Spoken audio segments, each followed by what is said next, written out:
It was very exciting for me, but I was extremely scared at that time. So I didn't know what to expect, but I did take different steps to get ahead at the time, right? I read a lot about it.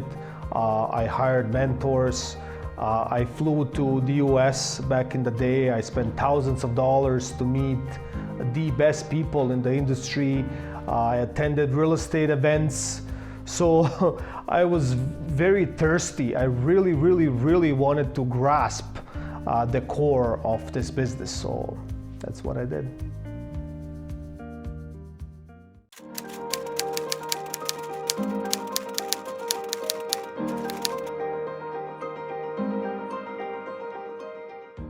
My entire family is in hairstyling, so everyone is a hairstylist. My mom, my dad, my younger brother, and me. So at a younger age, I managed hair salon. At an amateur level at the time, when I was 18, I won in a competition. I came in third in Ontario and ninth in Canada.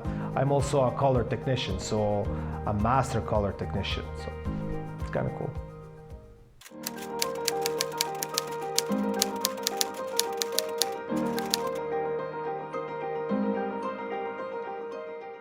I brought a lot. I think the most what it brought me, it's trust between the existing clients that I had in my previous career, and then the connections with people. So I guess that that helped me all along the way.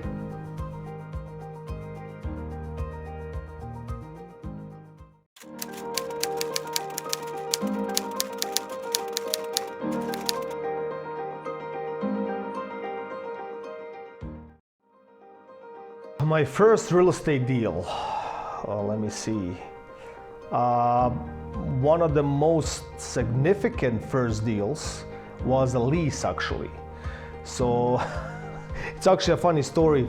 So I remember a client of mine, a friend, he called me and he said, listen, I want you to lease my condo.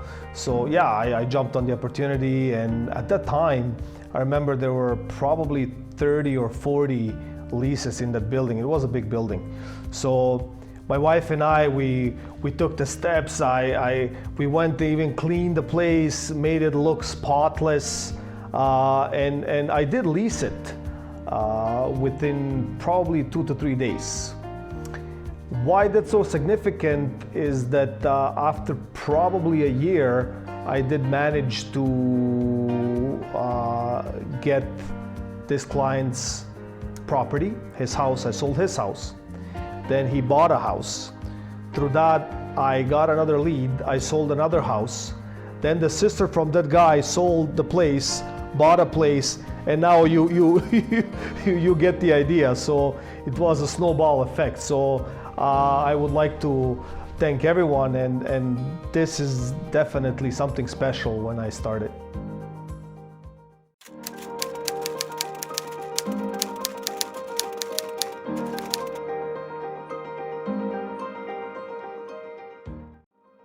Oh my God, yes, absolutely. So I have a lot of friends from high school and my previous career from the hair salon connection. And yeah, now we're adults, we have families, we have children. Everybody is buying, trading, moving, investing, and I'm extremely thankful that they took me as their real estate representative, and yeah, it's very exciting, and I still keep that connection with most of them anyway. So.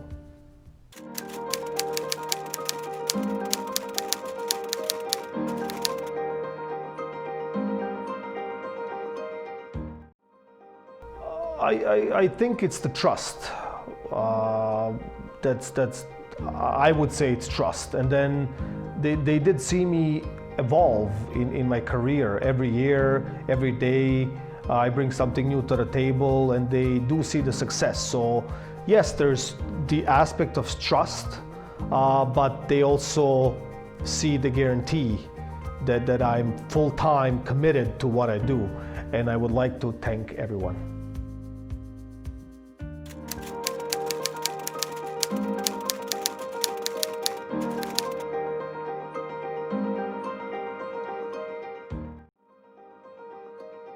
Yes, many.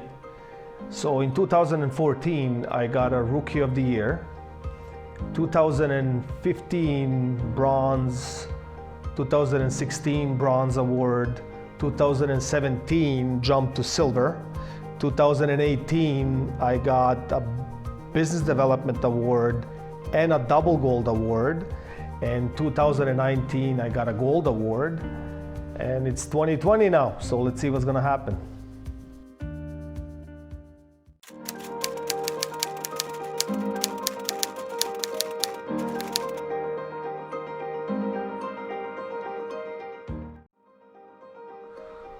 Well, the highest in ranking was definitely in 2018, the business development and the double gold award. Even when they were giving me the award, I got emotional and I started crying and stuff like that. There's even a short video in my Instagram. So.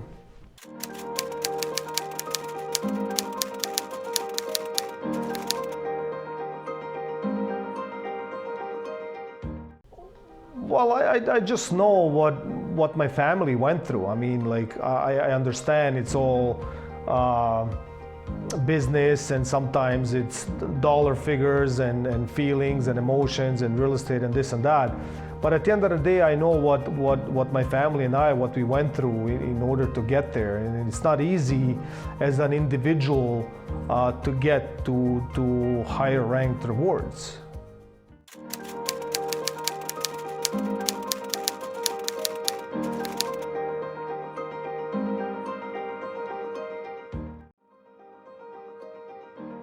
I would say definitely my wife, because in business, you're involved full time and you have different responsibilities and stuff like that. But my wife is the big backbone of my personal life, and taking care of the kids and stuff like that. It takes a lot more than sometimes running a business. And I truly think that if I get an award, she should get one too. So.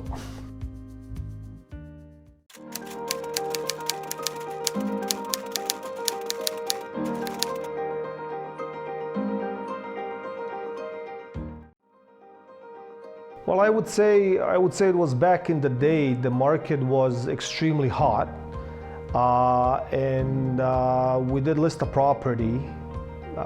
It came down to price, right? Like, even though you mentor your clients or you suggest certain things, but they have certain things in their mind. So basically what happened in that time, the market took a downfall within literally weeks, and we were watching the market fall. I did raise red flags to my clients. I communicated what we have to do. On top of that, they did buy another property.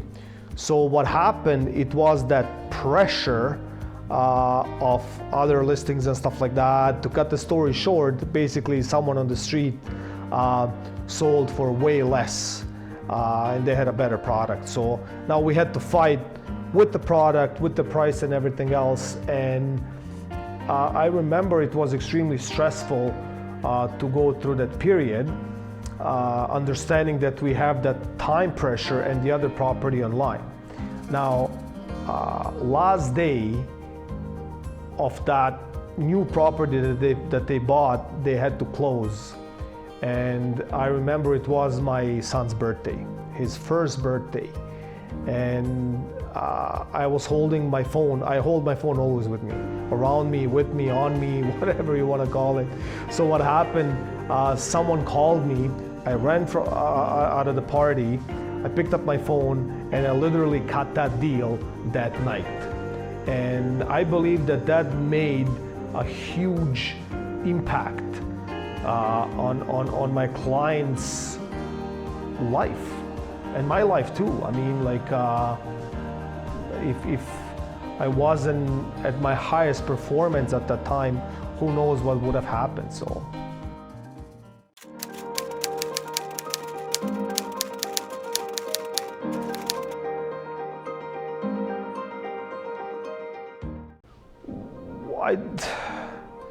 you learn something every day from every single situation. But I think I learned that you have to be alert every single day and every single second, and people trust you with their most valuable asset that they have. So I just learned that no matter the situation, you have to be on top of your game.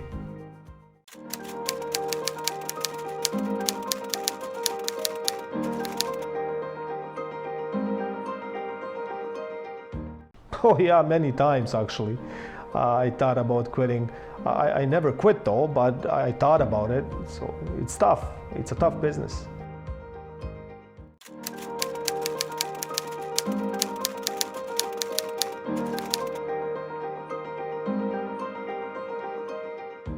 I didn't quit because I always like to I always like to take a step back and look at the situation and find a resolution. I mean, quitting, you can always quit, but finding a resolution or a solution, it's more important than quitting.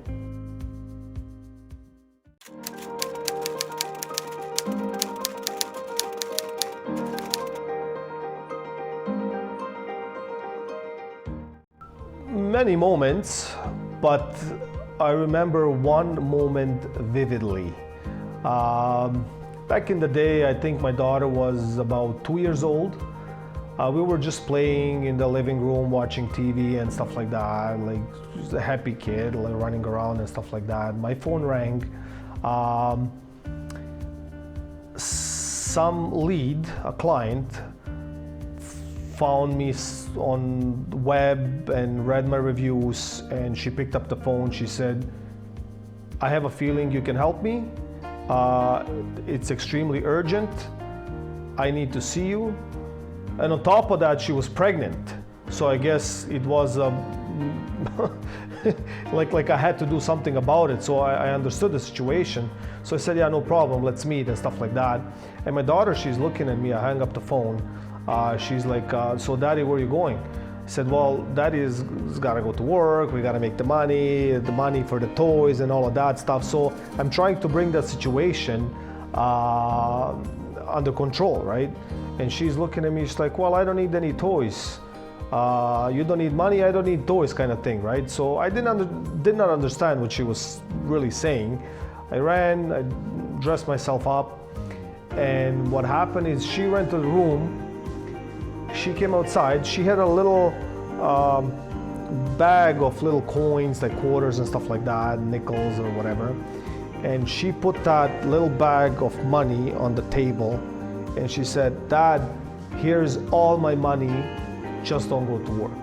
So I think that was the biggest emotional moment what I had with my children.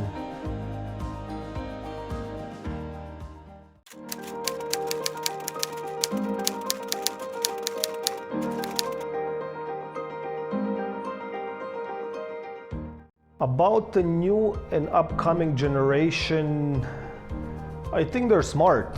I think they're extremely smart, but they cannot rely on other resources from the past.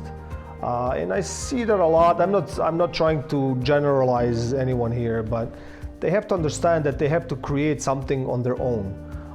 With all this technology that's running around and stuff like that, it's tremendous opportunity left, right, and center.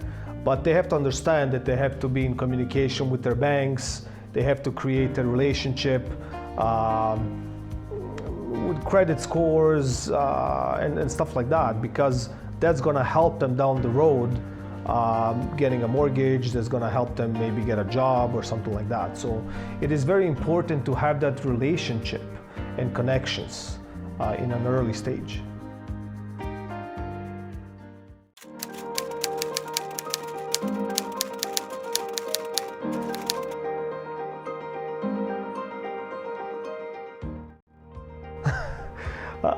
I think it's always hard to buy real estate.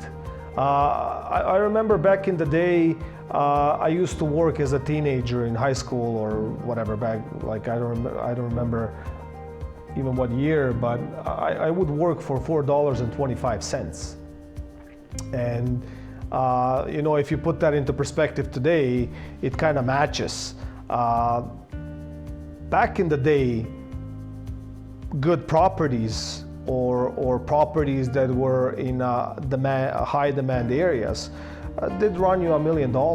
Okay, maybe they're 2 million today, but still, you didn't have $1 million then, you don't have $1 million today. So what difference does it make? So you have to start somewhere. So I believe it's just a perspective how you're looking at the real estate investment or a game or however you want to call it. But back in the day, 20 years ago, Milton, for example, was not desirable. It was farmland. Nobody really wanted to live there unless you had acreages or farms or stuff like that. So looking today, an average home is probably $800,000-900,000 in Milton. So I think the new generation has to look and find other options to buy, suburbs or something like that.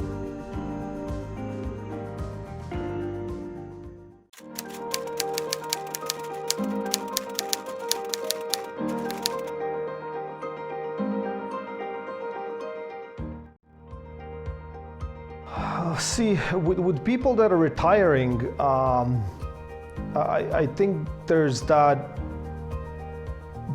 gap in opportunity because they're used to a certain life, and that certain era of people is used to a different lifestyle. So I tell you a funny story. When I went to a listing presentation and I sat down with the wonderful couple, elderly couple, they wanted to retire, and they asked me if I knew how much their house was worth.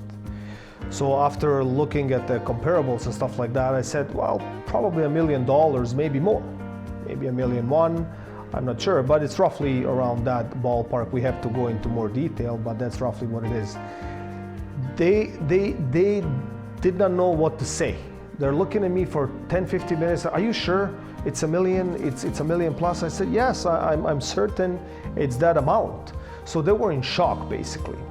But when we started looking into other properties, because obviously they wanted to downsize and move into a condo, possibly, those condos were at $500,000, $550,000. So they could not understand that aspect, and they kept telling me, yeah, but at that time I remember those condos were selling for $60,000, $80,000, or whatever the case might be.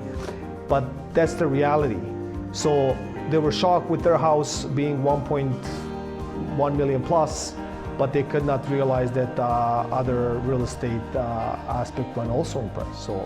So I think it's just guiding them in the right direction. It's what's important.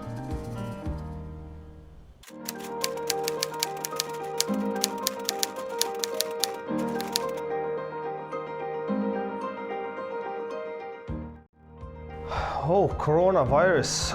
It was definitely a mental and a physical impact, not only on me, on the entire planet. So obviously the safety guidelines came in first, and then restructuring the entire business, being focused on even the slightest detail, because everything mattered, and the obligation that I had with all the agreements and stuff like that, and other people looking up to me, I could not just drop the towel and say forget it. So it was tough, but I continued working as usual, so that's what happened.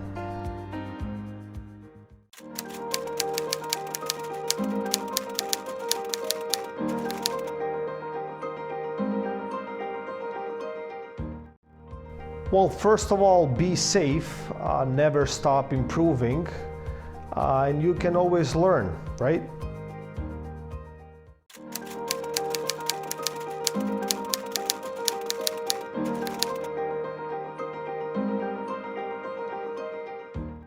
Absolutely.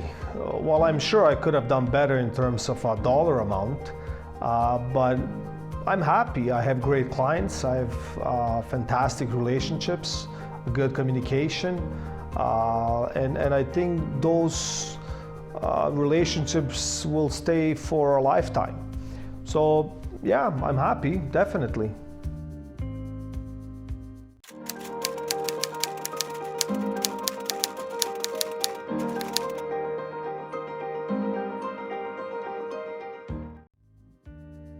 Yes, obviously, like in any business, any career, you get those little hiccups or disappointments. But listen, you don't focus on those. You just kind of continue and make sure you don't harm anyone, and you just go with your own success or your path, and you just continue.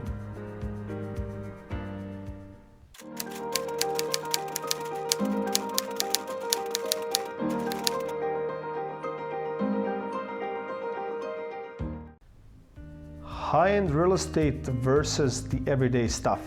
I think so. I mean, if you're selling, when I sell, I like to perform at my highest level.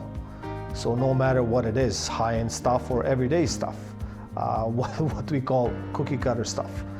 But when selling high-end or luxury real estate, you do need knowledge. Different materials, the kind, the structures. You get into wine cellars, and you get into home theaters, pools and saunas, and there's so much involved when selling high-end real estate that you have to be aware of those things, and you really have to have knowledge what's going on and the value and the amount that some high-end luxury builder has put into property. You have to be aware of that, definitely.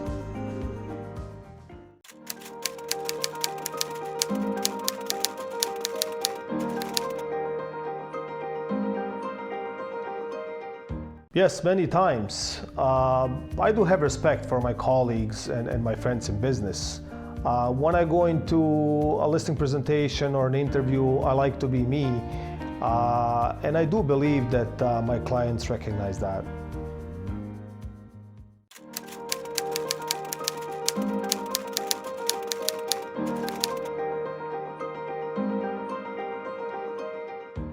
Okay, so we move from real estate into car manufacturing business. Okay, so I would say it's a Porsche. It's a Porsche, definitely. I like Porsche because they have to really think. They're kind of trapped in that ultimate design. So they have to innovate a lot, and you have to really put a lot into so little. So that's why I respect them and I like them. The new era, I believe, is definitely Tesla. Because of the technology and stuff like that, who knows what the future brings, self-driving cars, battery operated, solar, who knows. But I think definitely Tesla has the ability to bring that excitement.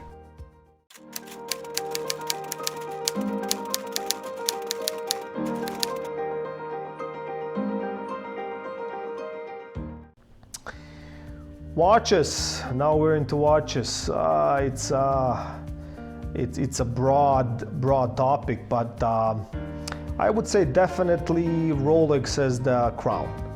So I would give Rolex the crown because dollar per watch, I think Rolex is the best, keeping the value and et cetera, et cetera, et cetera.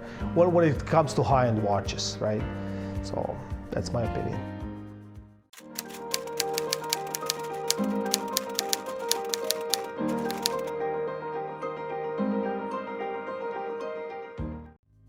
Okay, so now we're back in real estate. Good. So okay, I don't pick the offers. I've been the listing agent many times, and I brought many offers on the table to my clients. They definitely pick the offer. I just guide them through the process. I explain the offer, explain what it consists of and what they can benefit in accepting certain offers. So that's my job. My job is not to pick a certain offer or anything like that. So I just tell them the bones and the structure of the offer, and I present it to them. That's my job.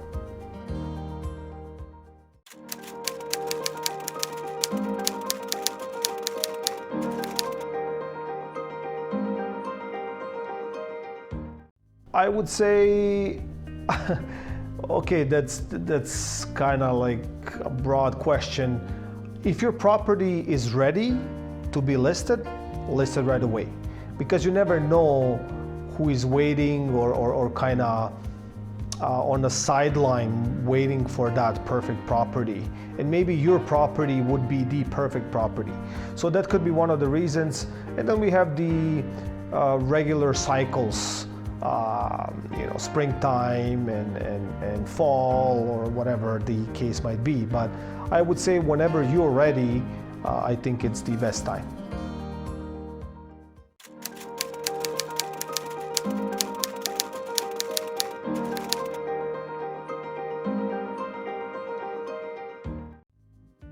Oh my God, believe it or not, yes, I did. It happened New Year's Eve. It happened on various different holidays. You would think people are with family, or they're partying, or they're doing something other than buying real estate, and before you know it, you have an offer coming through, and you're dealing for the next 3 to 4 hours minimum. So yeah, the answer is yes.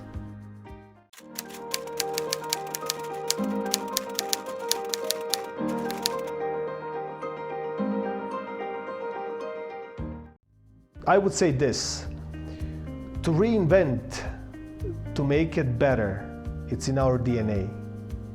And better cannot be better if it doesn't consider everything.